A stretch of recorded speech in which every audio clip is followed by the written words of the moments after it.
আসসালামু আলাইকুম প্রিয় ভিউয়ার্স। অনেকেই আপনারা ১৫-২০ হাজার টাকার মধ্যে ফুড কোর্টের ব্যবসা করতে চান।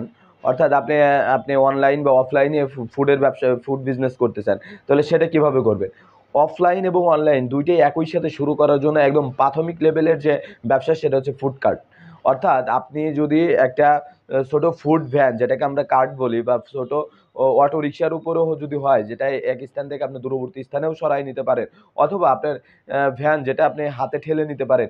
এই ধরনের ভ্যানও যদি তৈরি করেন, সেটা মনে করেন যে আপনি তৈরি করার পরে আপনার আসবাবপত্র দিয়ে মোটামুটি ২০ থেকে ৩০ হাজার টাকার মধ্যে হইলেই আপনার ভ্যান সহ পুরো আসবাবপত্রের সেটআপ হয়ে যাবে।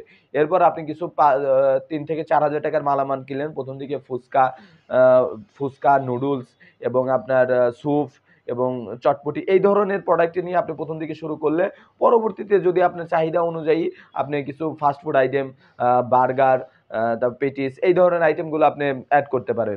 তো এই ধরনের ব্যবসা শুরু করতে হলে আপনার ১ম দিকে মাত্র ২০ থেকে ৩০ হাজার টাকা দিয়ে আপনি এটা শুরু করতে পারেন। আর এটা পরবর্তীতে যদি আপনার চাহিদা বাড়ে, আপনি এই ব্যবসাটা আরো বড় করতে পারেন। আর এখন বিভিন্ন যে ফুড ডেলিভারি অ্যাপগুলো আছে, যেমন ফুড পান্ডা, ফুডি, এই পাঠা ফুড, এদের সাথে আপনি অনলাইনে কোলাবোরেট করেও কিন্তু আপনি এদের ডেলিভারি দিতে পারেন। আপনার ফিজিক্যাল স্টোর না থাকলেও আপনি শুধুমাত্র আপনার এই ভ্যান থেকে সরাসরি আপনি ডেলিভারি দিতে পারবে। তো এইটা একটা ভালো সুযোগ। এছাড়া আপনি অনলাইনে কিছু কাস্টমারকে সরাসরি আপনি লোকাল, যেমন যে স্থানে বসেন তার আশেপাশে ২ থেকে ৩ কিলোমিটারের মধ্যে যারা থাকে তাদেরকে টার্গেট করে কিছু বুস্টিং চালাতে পারেন এবং একটা ডেলিভারি ম্যান দিয়ে আপনি এগুলো ডেলিভারি দিতে পারেন। সেক্ষেত্রে আপনার অনলাইন অফলাইন ২ টাই পরিচিতি বাড়তে থাকবে এবং পরবর্তীতে যদি আপনার ব্যবসা বড় করার প্ল্যান থাকে বা আপনার চাহিদা যদি বাড়তে থাকে, তাহলে আপনি এটাকে খুব সহজে বড় করতে পারবেন।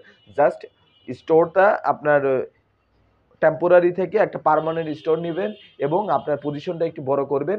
আর আপনার সেলটা বাড়ানোর জন্য প্রোডাক্ট বা আইটেম, ফুড আইটেমটা একটু বাড়াইতে পারেন। তো এভাবে আপনি একটা ছোট বিজনেস থেকে একটা বড় বিজনেস করতে পারেন।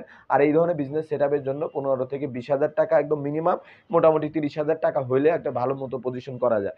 এছাড়া আমরা আমাদের কারখানাতে আমরা কিছু আ ফুড কার্ট তৈরি করি, যেটা মোটামুটি ৫০ থেকে ৬০ হাজার টাকার মতো খরচ হয়। এই ধরনের কার্টগুলো আপনার এক স্থান থেকে একটু দূরের স্থান, যেমন ৫ কিলোমিটার, ১০ কিলোমিটার, ১৫, অটোরিকশার পিছনে ফুড কার্ট ব্যবহার করা। তো এইটা যদি করতে পারেন, তাহলে আপনার ইনকাম আরো বেশি হয়ে যাবে। কারণ এটা আপনি নিজে পরিচালনা না করে শুধুমাত্র খাবারগুলো আপনি বিভিন্ন জায়গায় পাঠাতে পারবেন। তো এরকম যদি আপনার কোনো প্ল্যান থাকে আমাদেরকে জানাতে পারেন। আমরা আপনাদেরকে সরাসরি হেল্প করতে পারবো। তো আজকের ভিডিওটি কেমন লাগলো আপনাদের সবার কাছে? যদি ভালো লেগে থাকে ভিডিওতে একটা লাইক দিয়ে চ্যানেলটি সাবস্ক্রাইব করে আমাদের পাশে থাকবেন। ধন্যবাদ সবাইকে। আসসালামু আলাইকুম ওয়া রাহমাতুল্লাহ।